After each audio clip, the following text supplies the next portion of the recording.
Bonjour et bienvenue dans votre JT Breton. Au sommaire de ce vendredi 18 novembre, le premier tour de la primaire à droite et du centre, c'est ce dimanche, ça ne vous aura pas échappé. Les 129 bureaux de vote du Finistère ont tous reçu leur kit élection. Un couple franco-suisse a la ferme intention de faire de l'île de Groix une terre viticole. C'est vendredi et le vendredi on fait un point sur les skippers engagés sur le Vendée Globe. Et enfin, comme chaque jour, on retrouve un confrère du Télégramme. Aujourd'hui, David Cormier. Bonjour David. Bonjour Christophe. Le premier téléphérique urbain français est mis en service ce samedi à Brest. Un projet à 19 millions d'euros qui fait déjà le buzz, David, sur les réseaux sociaux. Oui, alors certains se croient déjà dans une nouvelle station de ski. Ils vont venir fêter ça en tenue. Et on sait qu'une fois en piste, certains Brestois ont une bonne descente. Attention quand même doucement au génépi. David, on se retrouve dans un instant. Bienvenue à tous dans cette édition du vendredi 18 novembre 2016. Le premier tour de la primaire de la droite et du centre, c'est ce dimanche. Dans le Finistère, les militants ont récupéré ce jeudi soir à Châteaulin le matériel nécessaire à l'organisation de cette première élection pour un parti de droite. Frédéric Lorenzon a suivi la distribution de ces kits. Un simple panneau dans une zone d'activité de Châteaulin et au fond de ce hangar, le matériel pour les 129 bureaux de vote finistériens des primaires de la droite et du centre. Ce jeudi, les militants de tout le département venaient chercher le matériel pour ce premier tour des primaires. Moi, c'est ma première primaire, donc du coup, c'est assez intéressant, assez excitant. C'est assez, on est content. On tient les bureaux de vote en règle générale sur les élections nationales et puis locales. Mais voilà, ça va être différent. Donc j'ai hâte de voir ce qu'il y a dans le kit. À l'intérieur de ces cartons, tout le matériel pour élire le futur candidat de la droite et du centre pour l'élection présidentielle de 2017. Contre une participation de 2 €, les citoyens français de plus de 18 ans inscrits sur les listes électorales pourront participer à cette primaire. Reste une inconnue, le taux de participation à cette première primaire de la droite et du centre. C'est tout à fait neuf pour les gens de droite et du centre droit, donc on ne sait pas quel va être le taux de participation. On espère à peu près 300 personnes par bureau de vote, à peu près. Maintenant, au niveau national, il y a beaucoup de personnes qui se sont renseignées pour savoir où était leur bureau de vote. Ils sont plus d'un million apparemment déjà s'est renseigné, donc ça fait vraiment du monde. Pour cet élu, soutien d'Alain Juppé, la primaire était vraiment une nouveauté. La primaire n'est pas une habitude chez nous de notre famille politique, c'est pas dans nos façons de faire. C'était complètement nouveau, mais dans l'ensemble, je pense que ça s'est bien déroulé. Le premier tour de la primaire de la droite et du centre, ce sera ce dimanche de 8 h à 19 h dans 484 bureaux de vote en Bretagne. Des impôts qui restent stables, un niveau d'investissement équivalent à celui de l'année qui s'achève, une situation financière saine, ce sont les caractéristiques du budget 2017 débattu ce jeudi au Conseil départemental du Morbihan. Fanny Cocognier nous en dit plus.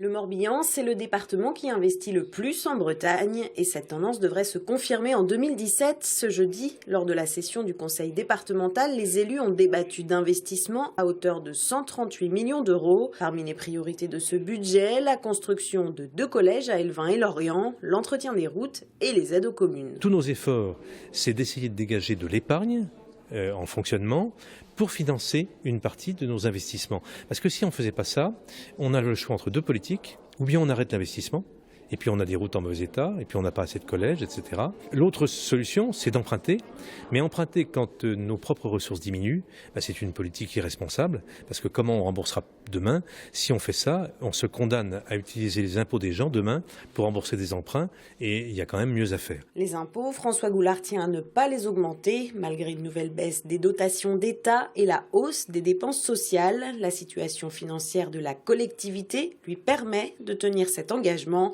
Pour ce faire, le département va baisser le taux de la taxe foncière. On va de nouveau baisser les impôts alors qu'on se prive en fait de recettes, comme si on faisait déjà tout ce qu'il fallait faire. Or c'est faux, on peut aller beaucoup plus loin, être davantage dans l'expérimentation, la prise de risque. Je l'ai dit, que ce soit dans l'insertion pour le retour à l'emploi des gens au RSA, que ce soit pour le développement des énergies renouvelables sur le patrimoine. En marge de la réunion des élus, une manifestation s'est tenue devant l'hôtel du département. Les syndicats demandaient le maintien maintien des postes, notamment dans le domaine du médico-social. François Goulard a rappelé son intention de réduire la masse salariale d'une trentaine de personnes par an sur un effectif de 2400 agents. Les 28 skippers encore engagés sur le Vendée Globe, le tour du monde à la voile, en solitaire et sans escale, viennent de passer cette semaine l'équateur. La route est encore longue. On fait le point sur le classement avec Frédéric Lorenzo. 13e jour de course, Alex Thompson accroît encore son avance sur Armel Lecléache. Ce vendredi, à 15h, l'Anglais pointait à plus de 100 000 nautiques devant le skipper finistérien, talonné par Sébastien Josse à moins de 10 000. Le double vainqueur du Vendée Globe, Vincent Rioux, lui, s'accroche à la 4e place. Les premiers de la flotte ont franchi l'équateur jeudi. Ils longent désormais les côtes du Brésil avant de plonger vers le Grand Sud. Les IMOCA filent pour les plus rapides entre 20 et 22 nœuds. Il reste encore 20 000 milles nautiques avant l'arrivée au Sable d'Olonne. Et comme chaque jour, on passe au duplex avec un confrère du Télégramme. David Cormier, samedi, c'est le grand jour. Le premier téléphérique urbain de France sera mis en service. Un projet ambitieux, un clivant qui a fait couler beaucoup d'encre dans la cité du Ponant. Oui, alors effectivement, son coût est au centre du débat, 19,1 millions d'euros. Depuis le départ, l'opposition de droite s'étrangle. D'autres voix aussi s'élèvent au moment où des coupes budgétaires assez importantes s'annoncent. Alors David, on va parler du téléphérique en lui-même. Est-ce que vous pouvez nous le présenter ? Oui, alors donc vous l'avez dit, c'est le premier téléphérique urbain en France. Il franchit la rivière Paimpfeld pour aller du nouveau quartier des Capucins à quasiment le bas de la rue de Siam. Vous savez, les Capucins, c'est les anciens ateliers de la marine, de l'Arsenal. Ils sont actuellement en réfection. Alors pour l'instant, il n'y a pas grand-chose dedans. Mais à partir de janvier, il y aura une médiathèque. Ensuite, il y aura des start-up, il y aura un cinéma, des habitants pas loin, des commerces aussi. Et pour l'instant, ce week-end, les gens pourront surtout profiter de la vue à peu près 70 mètres d'altitude dans les cabines, à peu près à la hauteur du pont de recouvrance, et puis visiter aussi le chantier des Capucins. Alors, vous en disiez un mot, samedi, les Brestois auront droit à une mise en service en grande pompe et même royale. Oui, alors ce week-end, c'est la découverte pour le grand public. Jusque-là, les gens pouvaient voir voler les cabines au-dessus de la Paimpfeld. Ce week-end, donc, on peut emprunter ces cabines, c'est gratuit. À partir de lundi, ce sera payant avec les mêmes tickets que pour le bus et pour le tram. Et donc, la ministre Ségolène Royal devrait être présente ce samedi. Alors, vous avez rencontré une étudiante qui compte bien, elle, donner à Brest des allures de station de ski. On l'écoute tout de suite. J'adore les sports d'hiver et je trouvais que l'idée d'un téléphérique à Brest, c'était assez improbable. Du coup, je me suis dit, autant le tourner à la dérision avec des vêtements farfelus, dignes du ski, quoi.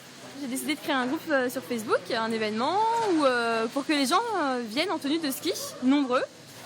Et ça a marché, donc il y a à peu près 350 participants et plus de 1000 personnes intéressées. Donc c'est déjà un franc succès parce que c'est parti de rien du tout. Donc vous êtes tous combien à venir en habit de ski pour délirer un petit peu en ce mois de novembre. Donc une mise en service qui devrait se passer si les conditions météo sont bonnes, parce qu'un coup de vent est annoncé ce week-end. Merci David. Julie Sicot vous propose un instant T spécial sur l'inauguration du téléphérique brestois à voir et à revoir sur le site internet de TBO. 50 000 € sur un projet de 350 000 € pour faire du vin à Groix. C'est le projet un peu fou d'un jeune couple franco-suisse qui va venir s'installer dans le Morbihan. Une ferme, des chambres d'hôtes et surtout un vignoble pour une production d'environ 15 000 bouteilles d'ici 5 ans. Xavier Patrijon a rencontré le vigneron dans une cave lorientaise. Depuis quelques semaines, Mathieu Le Sceau n'a de cesse de présenter son projet aux professionnels, aux locaux, aux médias, car l'idée de faire du vin à Groix fait parler d'elle. Alors Groix déjà parce que je suis de Lorient et donc j'ai fait mon lycée ici à La Paix. Donc il y avait des Groisillons à l'école avec moi. Parce qu'il y a aussi ce microclimat, je pense, qui est très favorable, qui peut être favorable à la vigne, au même titre que Belle-Île ou que le golfe du Morbihan. Groix aussi pour les schistes, parce qu'il y a vraiment ce schiste bleu, c'est les glaucophanes. On a peu de vin, peu de terroirs où il y a des vins qui poussent sur ces cailloux-là. La ferme de Port-Coustic à l'est de Groix accueillera ce projet vinicole, mais pas que. Là, on est en train de parler de ça, on est fin 2016 et on parle de 2023 pour commencer à avoir une viabilité économique de l'entreprise. Donc c'est vraiment très long à installer une plante pérenne. C'est pourquoi on a décidé de mettre en place une activité de chambre d'hôte, d'accueil à la ferme et aussi de maraîchage. Alors d'abord de l'entretien du sol et de la culture, puis en 2018, sans doute les premières vignes. Mais pour tout cela, il faut de l'argent, d'où le projet de financement participatif. Notre objectif, c'est de récolter 50 000 euros. Après, la tournure que ça prend aujourd'hui, il y a vraiment un emballement médiatique qui est assez intéressant, assez troublant aussi, parce qu'on ne s'attendait pas forcément à ça. Mais dans le Morbihan, je serais vraisemblablement le premier. Alors rendez-vous sans doute en 2023 pour déguster cette cuvée du porc coustique, sans doute du blanc, forcément local, avec une clientèle déjà convaincue. Allez, comme chaque jour, Benjamin Bréon nous propose son tour de Bretagne en 60 secondes. À Plouescat, sur la côte nord du Finistère, le Fleuren Armor a été la première victime du premier coup de vent de l'année.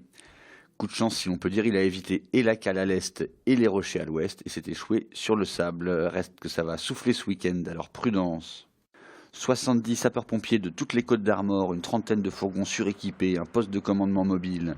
Bref, grosse mobilisation de secours mercredi soir à l'usine Gélagri de Loudéac. Heureusement, il ne s'agissait que d'une simulation d'un grave accident chimique et on va espérer qu'il ne se transforme jamais en réalité. Et on termine avec cette excellente vidéo des internes en chirurgie orthopédique du CHU de Brest. Vidéo déjà vue sur Facebook plus de 200 000 fois. Alors on précise à tout hasard, c'est une vidéo parodique, oui, mais elle vaut le coup d'œil. À retrouver sur la page Facebook. Et ça se dit médecin. Bon week-end et pas à l'hôpital tant qu'à faire. Bref, je suis interne d'ortho. Merci à tous de nous avoir suivis. Ainsi s'achève ce JT Breton. Lundi, vous retrouvez Julie Sicot. D'ici là, excellent week-end à vous.